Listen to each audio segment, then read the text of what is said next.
One. Hey guys, welcome to our third day of our Coliseum Forum. Today we're joined by award-winning comics artist, writer, everything, Jim Zub, and Hey, President and CEO of Coliseum of Comics, Phil Boyle. How you guys doing today, gentlemen? how you doing? I'm good. I'm good. It's Friday. We made it through another week, so it's things are going well. How are things going there in Toronto with the situation we're currently kind of facing? I'm doing good. Things are. It's weird, right? Like it's one of those situations where, on the whole, I think Canada's been dealing with it relatively well, and Toronto has been a bit of a hotbed for a bit of time, but we're flattening the curve pretty well here. I did a big grocery expedition yesterday and sort of stocked up for the weeks ahead and kind of hoping to just hunker down, spend some time with my wife and I, watch some movies, do some cooking, do some writing, and maybe some tabletop gaming online, with some friends, Sure. just kind of stuff like that. Yeah, trying to keep the stress down as best I can. The state of the world is definitely deeply concerning, and so I want to be aware, but there's things I have no control over. So I've also got to sort of go, okay, be zen about the majority of it, and do what I can do in this current space. And part of that, is about telling stories. Part of that is about keeping people, entertained and engaged if possible. And if that's through comics and games, then that's what we do to the Sure. best of our abilities. So yeah. Excellent. So with the quarantine time, you mentioned that you've gone out to do some grocery shopping and things like that. Are you working on anything in particular during the quarantine? Yeah, I've got like I've still I'm doing, I've been doing a bunch of stuff at Marvel. I'm doing Conan the Barbarian at Marvel, which is an absolute joy. It's like a Sure. dream project for me. And even though the state of publishing right now is in flux, I've got a lot of story built out and approved by the Conan Properties people, which is very exciting. We're wrapping up production on Dungeons and Dragons Infernal Tides, but I don't know when some of those issues are going to come out. Same thing with my Empire tie-ins that I'm doing for Marvel. I've got a couple other projects that are still in the hopper. Probably most notably in terms of stuff that people will have access to sooner. Max Dunbar and I are doing a book over at Comicsology Originals called Stone Star, which has been a lot of fun. We did the first season of it last year, and we're plugging away on season 2. So I've got some plans for some more creator-owned stuff now that I'm going to dig in on over the summer. Um, I'm talking about a couple. It's just the kind of little project stuff. My friends who are in animation and video games have said that they've been able to move their productions, I wouldn't say seamlessly, but definitely a lot easier into a digital space. Animation in particular, a lot of my friends, they either had powerful enough computers to do their jobs at home already, or they just went into the office, grabbed their office machine, kind of took it home and plugged into the network. Um, and so I've talked to a couple of studios about potentially doing some animation writing and development stuff as well. So I'm keeping it pretty open. My original plans for convention travel are obviously kind of hoop, but that's okay in the grand scheme of things. Like I said, we're healthy, we're well, and if it's a staycation and I get to spend more time with my wife and play some D&D with friends online or something, I am 100% okay with that. So let's talk about that a little bit. I think it's pretty kind of widely known that you're a big D&D guy. Uh, Yeah. do you prefer to DM or play, first of all? Well, I prefer to DM, and honestly, that's what I get roped into like 90% of the time, Sure. anyways. I don't know if it's weird because when I was growing up, my older brother ran the game, and so I was always the player. But then when he went off to university, I started running games for my friends, and that just became kind of the de facto role most of the time. I was the dungeon master, I was the game master, storyteller, whatever system we were playing. A lot of Dungeons and Dragons, but we played tons of White Wolf stuff and Palladium and just everything, anything we get our hands on, Shadowrun, and you name it. There was not a game that we would not try, and so I just fell into that role. I really loved moving the pieces around, and I loved setting up scenarios for my friends. and that has served me very well. I told the Dungeons and Dragons developers this, but I would not be a comic writer today without you name it. Like there was not a game. The skills that it taught me in terms. So I just fell into that role. I really loved moving pieces around and bringing little bits and pieces together, and that has served me very well. I told the Dungeons and Dragons developers this, but I would not be a comic writer today. I control all the characters, the skills that it taught, but there's still an improvisational sense of taking disparate pieces, whether that's continuity or requirements of editorial and publishing, or even just my own sort of wacky ideas, and sort of saying, well, how do these fit together? And at the gaming table, you're constantly having to adapt. You're constantly having to think about how you do that stuff. And so it's just part and parcel in terms of how I kind of think of stories. Sure. Is like this jangling expedition moving along, at the table. And so, yeah, D&D is really intrinsic to how I write and to how I think. And getting to work on official D&D stuff now is real pinch me kind of, a dream come true sort of thing for me. You've done like 2 or 3 D&D books over at IDW, right? I've actually done. We're on our 5th. Fifth? Oh, wow. Series. Yeah. So when 5th edition launched in 2014, we did Legends of Baldur's Gate. Since then, we did Shadows of the Vampire, Frost Giant's Fury, Evil at Baldur's Gate, and the new one is called Infernal Tides. There we go. Okay. I've done 2 Rick and Morty versus D&D Sure. series. And that actually brings me to we had a fan ask this specifically. I know you've done General D&D and Rick and Morty D&D comics. Their 2 questions are: first, what is your favorite D&D class and why?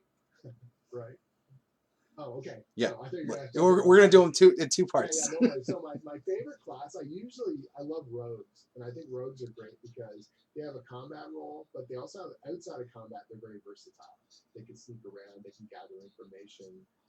I just in general love Han Solo kind of, jerks with a heart of gold, and that falls into a real rogue kind of quality anyways. I like the fast talking troublemakers, or people who talk faster than their mouths can cash, like they get themselves in deep and they've got to get their way out of it, and they're maybe not the biggest, strongest person, but they're slippery, and they can move around the battlefield. I love those kinds of characters, and rogues kind of check a lot of those boxes for me. So awesome. Excellent. So our next question, same person, they want to know, because the new comic with Minsk and Boo kind of tie in with the Descent of Avernus campaign, how hard is it to write campaign congruent storylines? Well, so almost all the miniseries we've done have run kind of parallel to existing products that were coming out. Right. So Legends of Baldur's Gate came out with Tyranny of Dragons, and it was a story that dovetailed into what was going on there. Shadows of the Vampire came out at the same time as Curse of Strahd. Frost Giant's Fury came out at the same time as Storm King's Thunder, and had giants involved with it as well. So for me, I've always looked at adventure modules and source books as inspirational material, that you look at that setting material and it gets your mind kind of, your gears going, and go, well, what can I do with that from here? That's a cool foundation, but what else is there that I can add to it? And so it's just really, it's the same skills I would use as a dungeon master, only here I've got the flexibility of making a comic book story out of it. And so in this case, like with Tyranny of Dragons, I looked at all the development material, and I don't want to tell the core story because that's the one being told in the adventure modules. But what is another story that can happen at the same time or with some of the same ingredients, so it feels like Tyranny of Dragons, or it has a thread to Tyranny of Dragons, but I'm not getting in the way of the main story. And so we had this kind of dragon cult and doing their own thing off in Baldur's Gate, and that's how that story played out. In the case of Descent into Avernus, it was a very different feel because I was on the story team for Descent into Avernus. So like over 2 years ago, I was at the Wizards of the Coast office when they were first brainstorming that product that would eventually become Descent into Avernus. And they knew they were going to take the characters to hell, and they knew they were going to have a bunch of stuff tied in with Baldur's Gate and Candlekeep and some of these iconic settings. And so I went into the office for like 4 days and just sat around a boardroom, and we brainstormed all kinds of crazy crap and laughed and had in jokes and like that.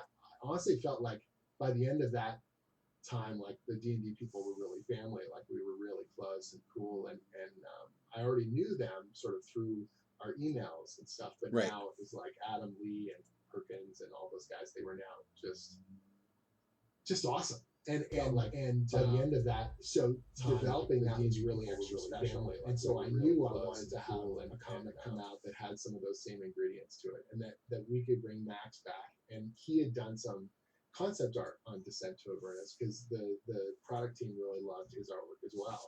So it just felt like we had such a strong hand in it anyway. Now we were going to do a comic story that was using bits of it, in what we were already doing there. So that one almost felt like cheating because I knew what was coming. I knew what was going to be in the whole thing. And Adam Lee, who was the lead developer on that one, he was just the best. He was just so into it and so excited about where we could take it.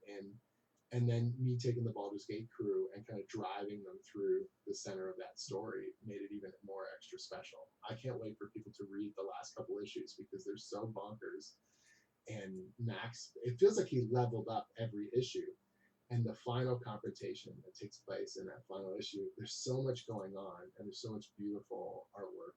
And, you can write in a script, armies clash or the blood war is erupting over the river Styx and there are hundreds of demons fighting each other.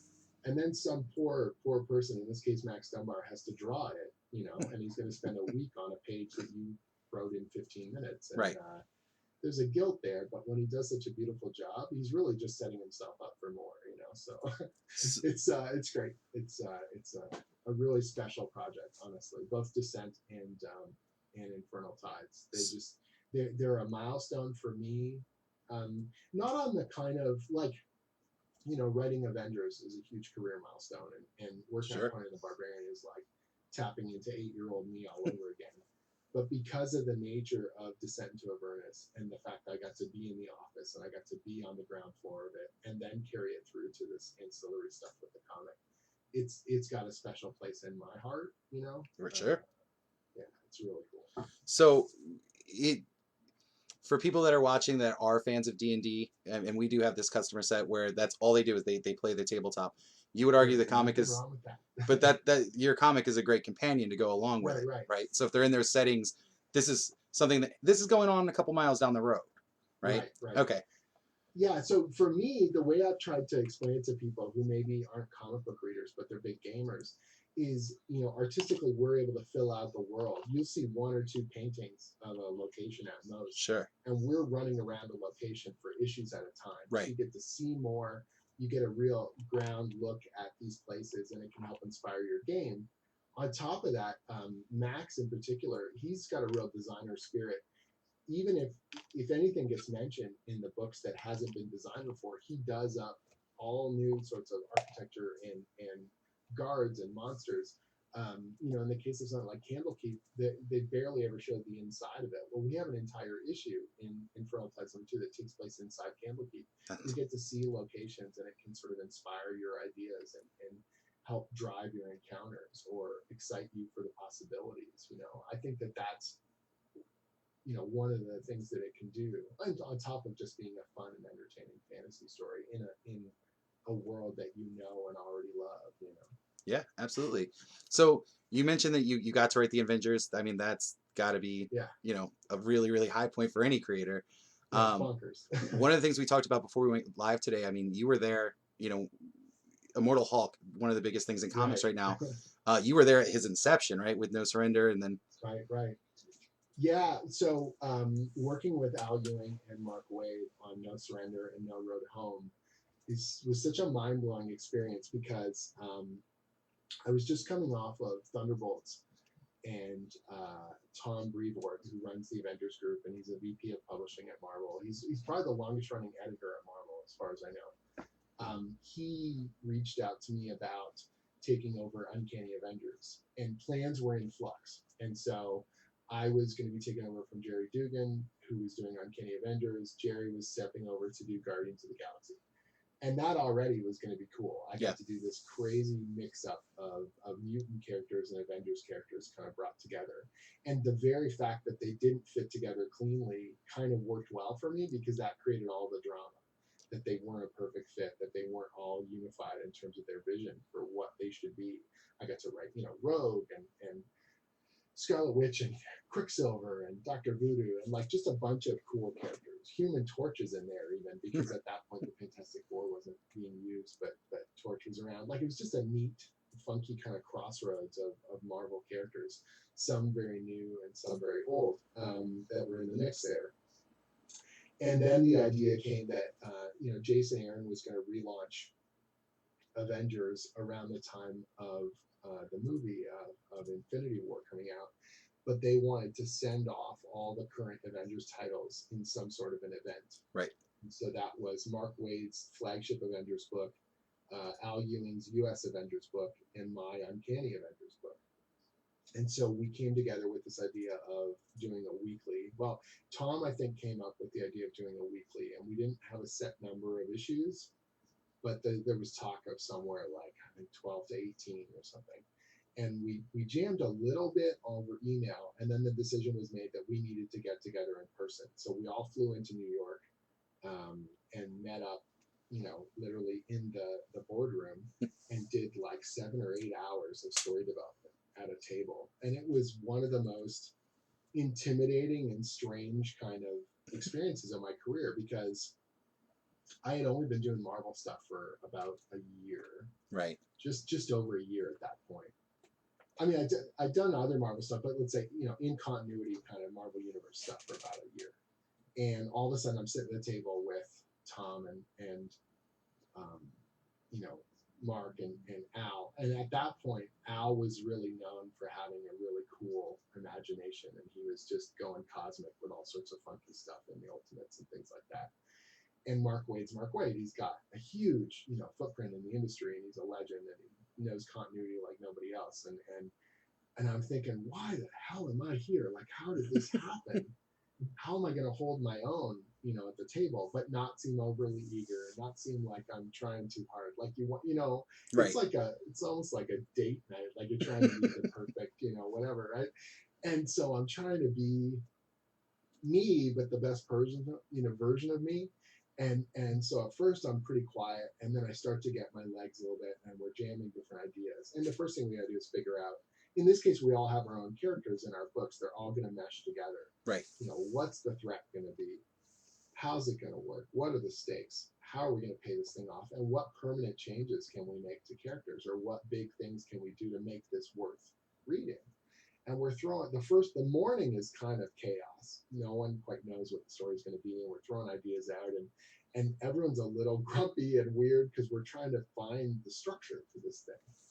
And then right around lunchtime, we were starting to pull it together. Now, the night before had been really funny, because we all flew in the night before, because we knew we were going to start in right around breakfast time the next day. Right. And Mark and Al and I went out for dinner, and we said we were going to talk shop, and then almost instantly we started talking shop. And Mark was pretty tired. He went to bed relatively early. Al was jet lagged like crazy, but he couldn't fall asleep. So we went out and grabbed an extra couple pints, and we're just talking over beers.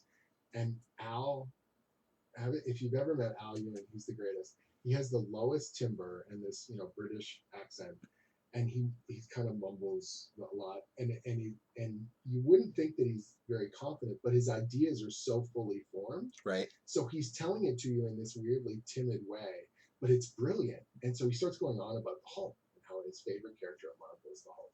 And he's got this crazy idea. Oh, Jim, I've been thinking about the J Giant, and he's telling you about this crazy idea he's got about bringing the Hulk back and all this stuff. And at the end of this crazy thing he mentions to me, he's like, if I get a chance to pitch it at the table, that would be grand. And I'm just like, yeah, I would love to see that, but will you help me? And I'm like, I am no one. You should be asking Mark Waid. Or, I don't have any pull whatsoever. How am I supposed to make this happen for you? Lo and behold, the next day, we're chatting up a storm.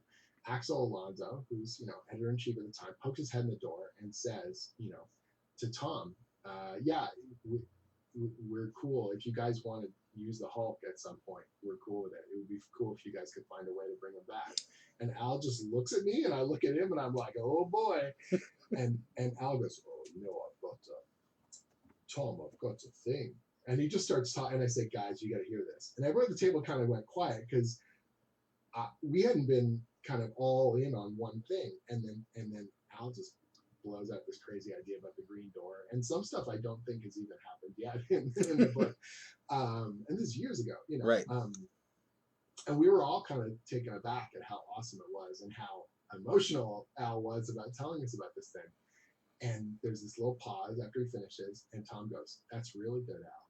That's a really good thing. We should talk more about that. Yeah, let's assume that that's going to be a part of the thing." And so we just started moving the Hulk into this central position of the story, and it all just started to click. It's interesting to me now when I reread the story because I remember who came up with little bits, but none of it could have existed on its own because Right. all of it starts to weave together, right? So I was really annoyed with this. I'm such a continuity nerd, and I love those old crossovers and Secret Wars and Infinity Gauntlet and all that stuff. So I was always the idiot at the table who was asking questions like, well, sure, that's cool, but why wouldn't the mutants show up? Or why wouldn't this happen? And at some point, both Mark and Tom, I think, were bristling at me, and they were like, because it's an Avengers event, Jim. And I'm like, no, I know, but we have to justify why they're not there. And they're like, yeah, it's fine, but because it's not called X-Men. And I was like, no, I know, but if we're going to steal the planet Earth, we need them to react to it. There has to be something going on. I said they have to be like frozen or something. And so I came up with this idea of stopping everyone in time who could be a threat to the Grandmaster. And then out of that, well, first I came up with the idea of freezing everyone. And then we were like, well, why would you freeze everyone? Well, because they don't want them to interfere. Well, why wouldn't they interfere? Well, because they only want these people. And I can't remember who said it. What, like a game? And we go, yes, like a game. Oh, the Grandmaster. Okay. Yeah. And it all starts to sort of click backwards and forwards at the same time. But like it is a game. There are rules. The heroes don't know what those rules are. They need to figure it out. And I can't remember who at the table came up with the idea that the Avengers weren't even actual players. They were the filler between the two teams. They were like the buffer. Right. Right. And then we came up with this idea of having, the Lethal Legion and the Black Order and all this kind of stuff. The other thing that made me laugh about that was at one point we had the Black Order on the table. Al wanted to use the Black Order because he thought they were cool. And Tom, that was one of the first times I'd seen all morning. Tom was like, yes, the Black Order, that's cool.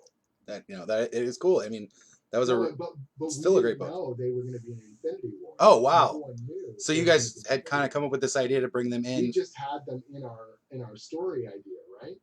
And then Tom said yes because Tom was aware they were in Infinity War, but he wasn't allowed to tell us. And so he was like, put a real stamp on it. The Black Order are definitely in. Right. And Atlanta kind of looked at him like, but we didn't pick up on it. Right. And then midway through the afternoon, all of a sudden, we're moving bits around and we're like, maybe there's too many villains. Let's move the Black Order out. And I literally slid the recipe card off to the side. And Tom grabs it and puts it in the middle of the table. He goes, they're in. And we're like, okay.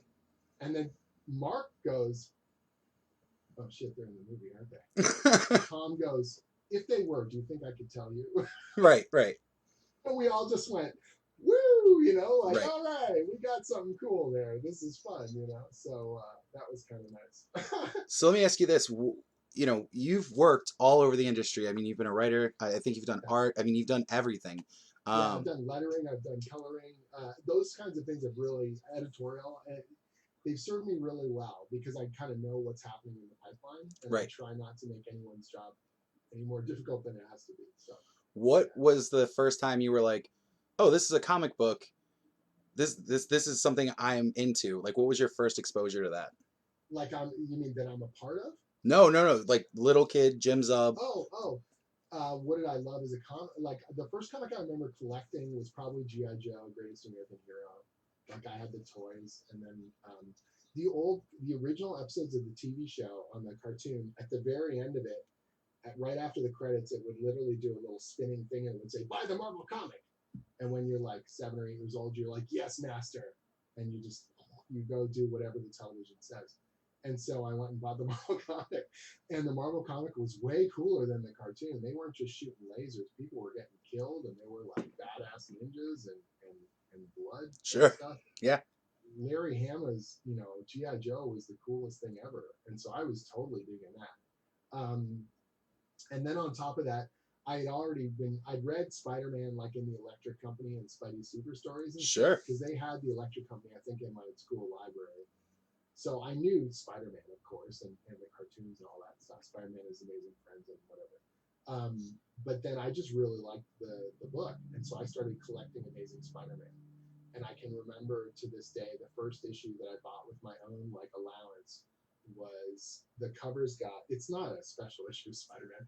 It's got this obscure character called the Cobra, and he's like wrapped around Spider-Man, and Spider-Man's like clinging to the side of a wall. Sure. I think it's like 230 something. Amazing Spider-Man 230 something, 232. And the Electric Company, that was a Canadian kids show, right? In the 80s. Yeah, was it Canadian only? I don't know. Maybe. I think there was some like crossover here in the US, but it wasn't something that was like I regular. wasn't sure if it was in the US or not. Yeah. When you're that young, you assume everything's Yeah, for sure. And so I started collecting Amazing Spider-Man like crazy, and trying to buy back issues, but they were too expensive, and then buying the monthlies like nuts. And my brother got into it too. He started collecting X-Men. The best part is my brother's first issue of X-Men was 141, which is Days of Future Past. Yep. Which is, can you imagine starting to read X-Men with Days of Future Past? You don't even know who these characters are, and they're all getting killed in some post-apocalyptic future.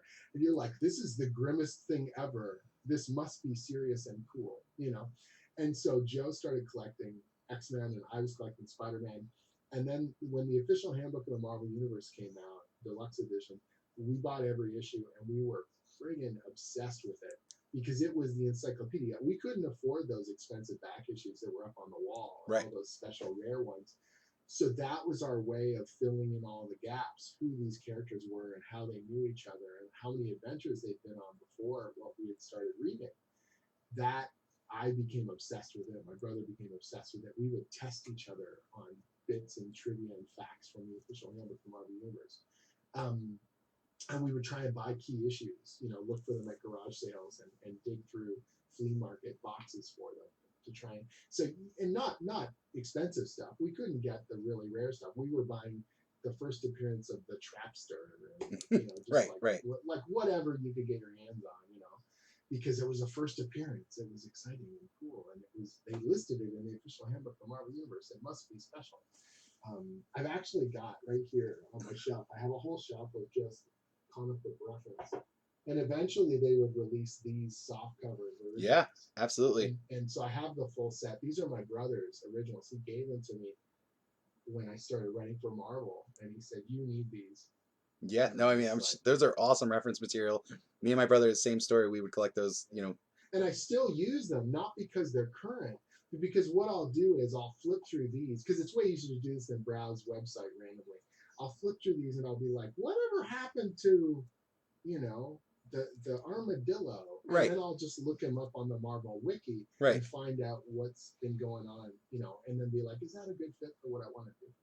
And so they're still valuable to me, even if the continuity is way out of date, because they're like a reminder. They're like a brainstorming tool for me to kind of go, oh yeah, that guy, that would, man, what, the Crimson Dynamo, what the hell, or whatever. And so I love those. And one of the most exciting things I had when I started doing the Marvel books, when I started doing Thunderbolts, was the idea that I was going to tell any story whatsoever that was going to be the next chapter of fill in the blank, the Winter Soldier or Moonstone or any of those characters, the Fixer, or any of those characters, no matter how obscure, that there was going to be a little chunk of their history that was what I wrote, and that's what they did that day, or whatever. And then, but I was super obsessed with using existing material. And one of the things that really freed me up is by the time I got to Uncanny Avengers, we had a thing where I wanted to use a villain. I don't want to say exactly who, and it wasn't possible to use them the way I wanted because they were being used elsewhere. And I was really frustrated about it because it was a cool story idea. And Tom said to me, "You know, you can just make something that does something very similar." I was like, "I can do that?" And he goes, "Yeah, Jim, that's how they made the Marvel Universe. They made stuff." And I was like, "Oh yeah, I can make my own stuff." And so like I started making, spells for Dr. Voodoo, and I made like Juggernaut's got, the gem of Sidorak Right. is the thing that gives him his vulnerability. And so I said, what if these little creatures worship Cytora, the demon god, and they look like little tiny juggernauts. And I just wrote it into the story outline, and I kept waiting for Tom to be like, "You can't do that. There are no such thing." Right. And all of a sudden, Sean Isaac was designing these cute little juggernaut monster aliens, and I was like, "We made that. No Yeah, one now that cares, but I exists do." in Marvel, right? Like that. That's an existing thing now. That's how stuff gets made in the Marvel universe. And so by the time we got to No Surrender, it was like the gloves were off. Right. I was obsessed with, we had to make new villains because I didn't just want to use existing villains. Right. I was like, we could make villains. So we made a bunch of those new Lethal Legion characters. Probably my favorite one of the trying to think of all the weird Lethal Legion characters. Okay, here we go. So I got the book here. We came up with so many warped things, plus Voyager, right? Like that new Avenger who was, convinced them that she was an old Avenger and all that kind of stuff. Just making that kind of stuff was so much fun. Probably the funniest character that we came up with out of all these. Oh yeah, I remember. So we were brainstorming a bunch of villains for the Lethal Legion, and my favorite one is a character called Mentacle. And the reason why that character exists is such a stupid in joke. We were sitting at the table and we were just coming up with dumb characters and villains and whatever. And I said, we have to make characters that aren't just humanoid, because every character in every alien race has got 2 arms and 2 legs, or they'll do a dumb thing where they have a 3rd arm, or they're Right. just so. We need like characters that aliens that look weirder, not just animal hybrids and stuff. And Tom goes, okay, so if they're not an animal and they're not a humanoid, like, what do you mean? Like, just like a blob of goo? And I'm like, no, like, like tentacles and stuff.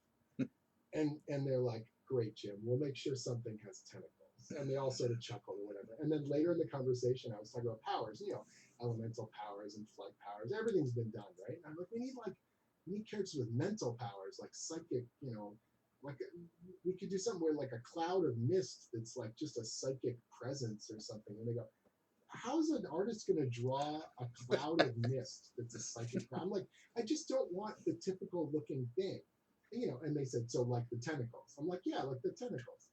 And I think it was Al that goes, like a mental tentacle. And we were like, yes, a mental tentacle. And I said, a mentacle. And then everyone just laughed. And then Alana wrote down mentacle. And we were like, that's a placeholder. And then later in the story, we just kept using the word mentacle. Right. Everyone just kept laughing. And Tom just goes, we can't name it anything else now. It's just mentacle. It's just got to be mentacle. And we were like, that's a dumb name. And he's like, Magneto's a dumb name until it becomes a cool villain. Right. Right. Yeah, absolutely. The guy's name is Magnet. Oh, you're just right. like, yeah, it's a really dumb name. Dr. Doom's a dumb name until he's kicking your ass. Right, and then he's awesome, right?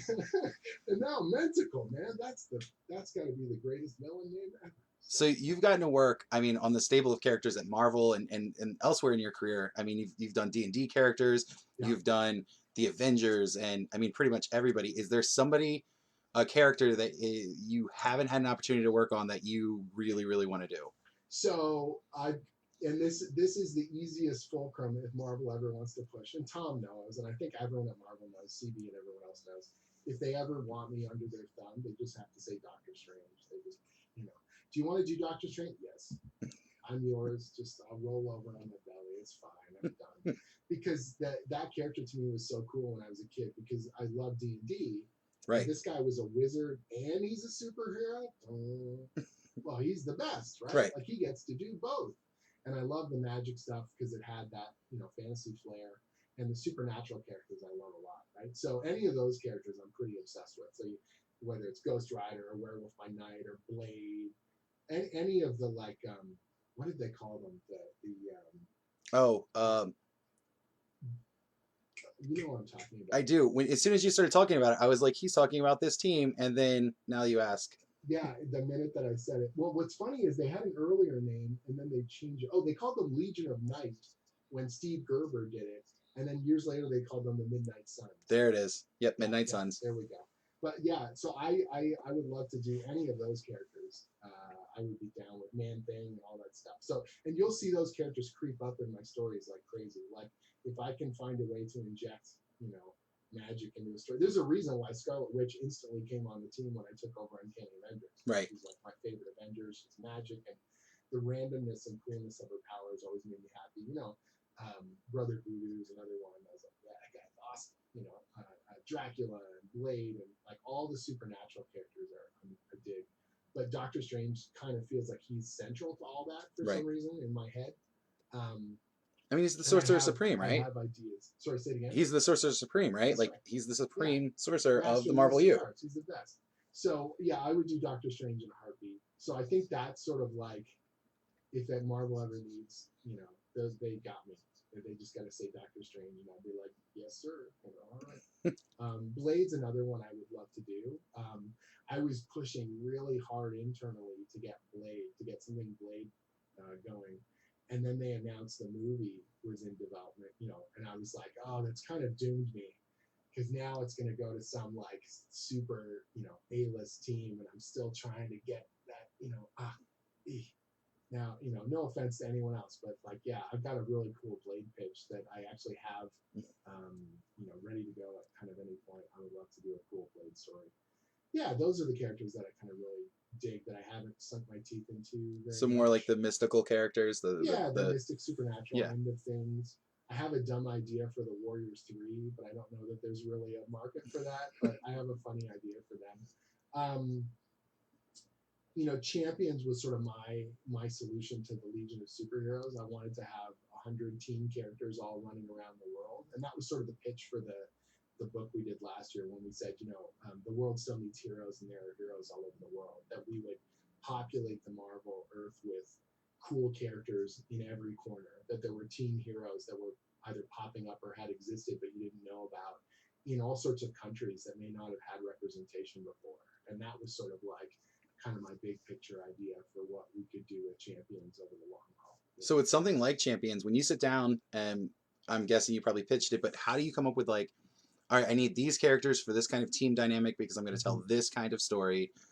Like, what's the process it's really about character personalities more than powers, So for me, it's about where can I create drama with characters, and that's what it's all about. Even if I have to sort of generate some of that drama that may not have been there before.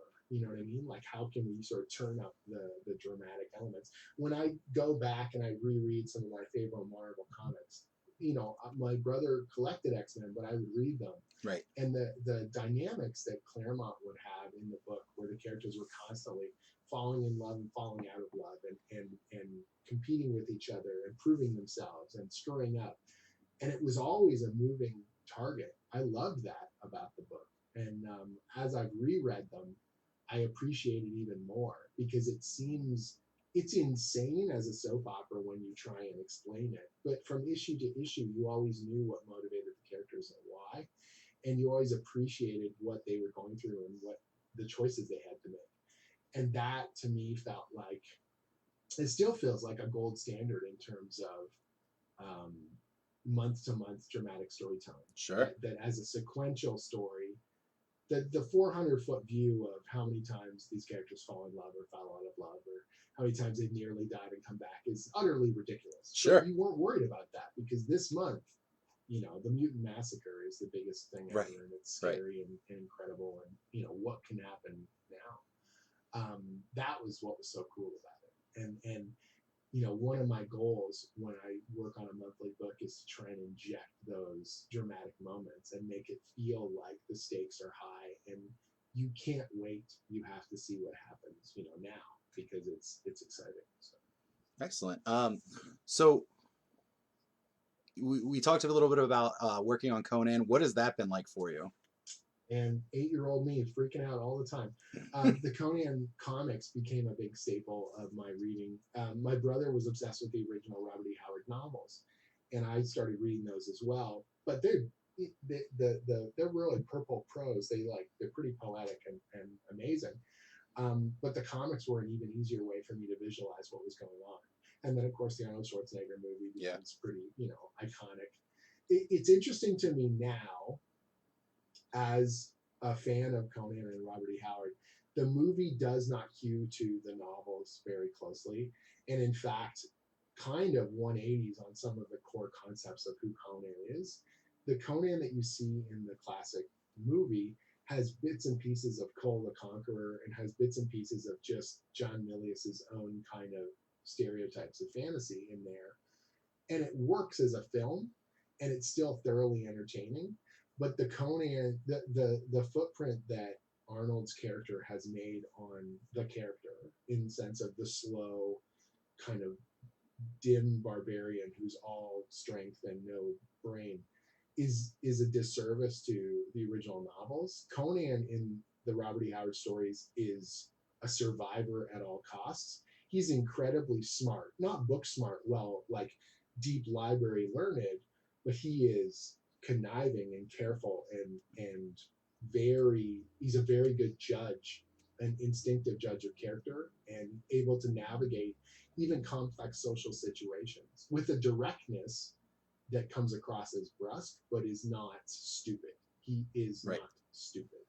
And that's one of the things that I think you kind of like a hurdle you have to overcome whenever you're working on Conan is you need to convince the reader this guy's not a dim-witted monstrous warrior. Yes, he can get angry. Yes, he rages. Yes, he is strong, but he is also very, very capable and very, very smart and very good at what he does. And there's a reason why at the end of his life he's a king by his own hands, because he figures out, how to motivate an army and how to mobilize a people. Right. And that is not the dim-witted, barbarian, right? So um, that's been one of the biggest challenges for me, is sort of like trying to thread the needle on telling an iconic story that feels like you can just pick it up and go, oh, I get who Conan is. Sure. While trying to also hew it to the source that I feel is most precious, which is the novels, right? Right. And that's why the funny thing is that I keep thinking I'm only going to get one chance to do Conan. So 2000, what year are we talking? Oh, my brain. I'm trying to remember what year we did it now. 2012, 2013. Gail Simone and I co-wrote the Conan Red Sonja crossover. Oh yeah. Yep. Dark Horse and Dynamite. And that was my first chance to write Conan. And I was like, this is my only shot. I got to make it special. And I put my all into it. We had a ton of fun. It was a really cool story. And then, we do No Surrender. Yep. And literally the last issue of No Surrender is coming out. And Tom sends us an email and says, we've got extra bandwidth for the Avengers because of the movies. Do you guys want to do another weekly? I know it's a hell of a task and it's a lot of work. You're lining your guys up for a year worth of work, but you guys worked really well together, and internally and externally, the response has been great. Are you down? And within 15 minutes, we all said, yeah, we're up for it again. So Mark Wade and I were at C2E2. We went for dinner with Tom, and Tom told us in confidence that Marvel was getting the rights to Conan back.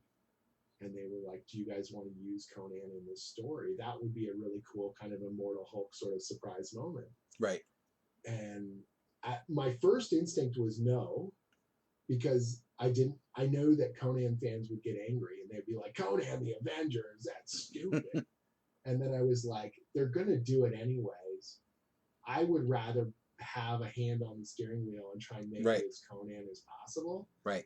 Not that I don't trust anyone else, but I don't trust anyone. So I got to do this thing, And so can we make this feel like an iconic fantasy sword and sorcery pulpy tale in the middle of this Avengers story?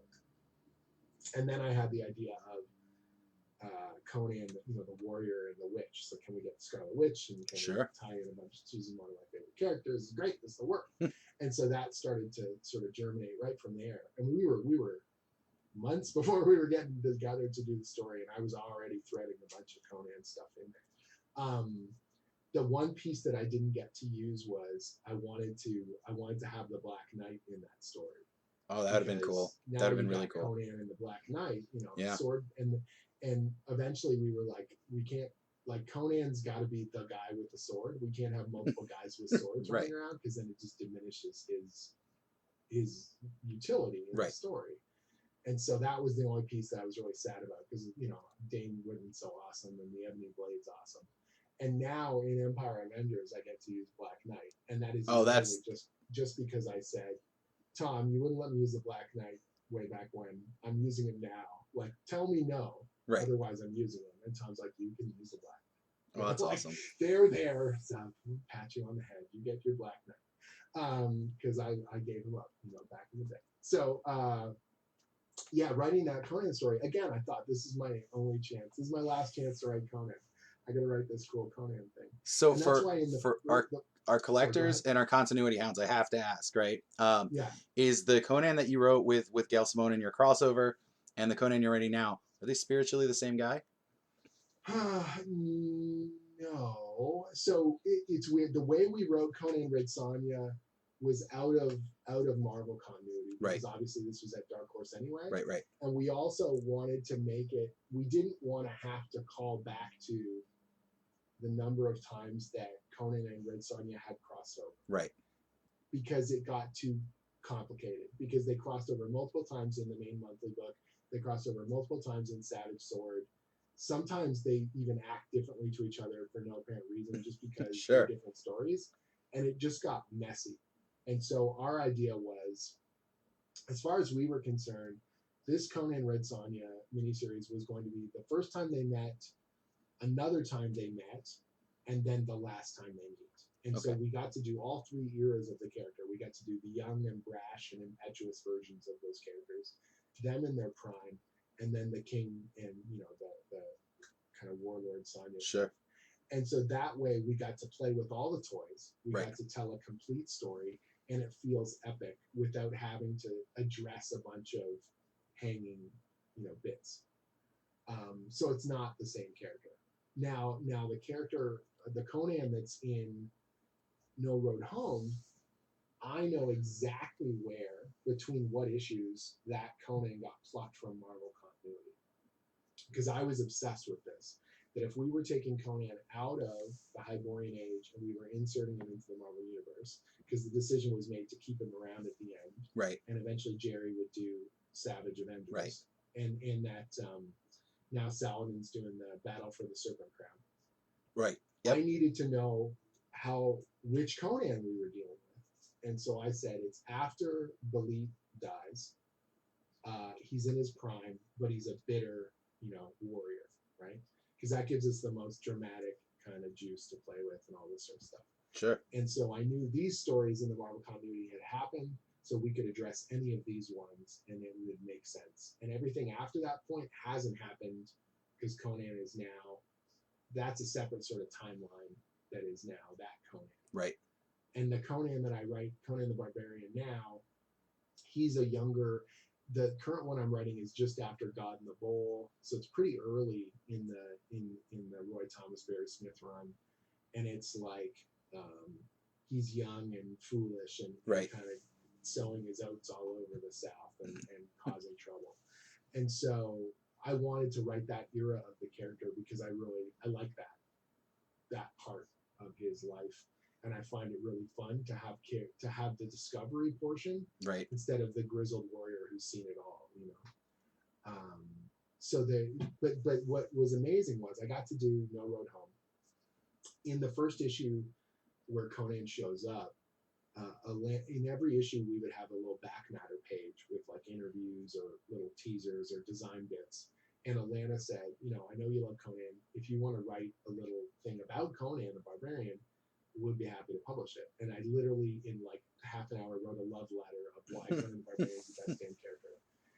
And that went in the back of the issue, and the people at Conan Properties read it, and they were like, "Well, this guy's obsessed."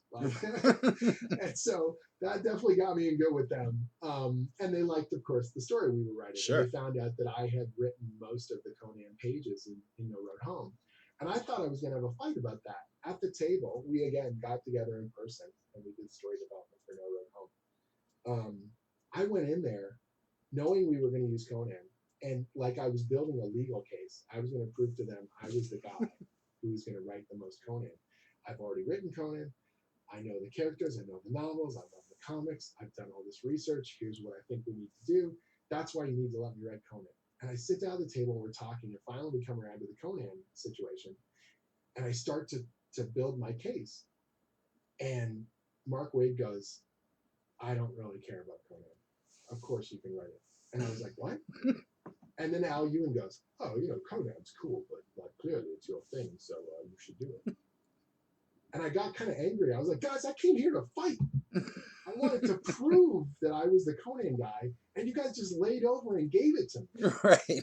Like I got exactly what I wanted, but without any effort, and that's just not fair. Right. Why Right. did I go to all this trouble to prove I'm the Conan guy? Damn it. Okay, I guess I'll do all the time. So it was, anyways, I got to write a bunch of the Conan stuff in there, and I thought that would be my last chance to write Conan. Sure. Mark Lesseau is the editor on the Conan books. I started talking to him because I found out that Savage Sword was a rotating series of creatives. Right. I didn't realize when Jason was doing the main book. I knew Jason was going to stay on the main book, and then Jerry Duggan did Savage Sword. I thought, oh, Jerry's doing Savage Sword. Right. I didn't realize they were going to switch creative teams. As soon as I found out there were different creative teams, I was like, okay, you got to let me do one. Sure. Because the one thing I haven't been able to do is write the character solo.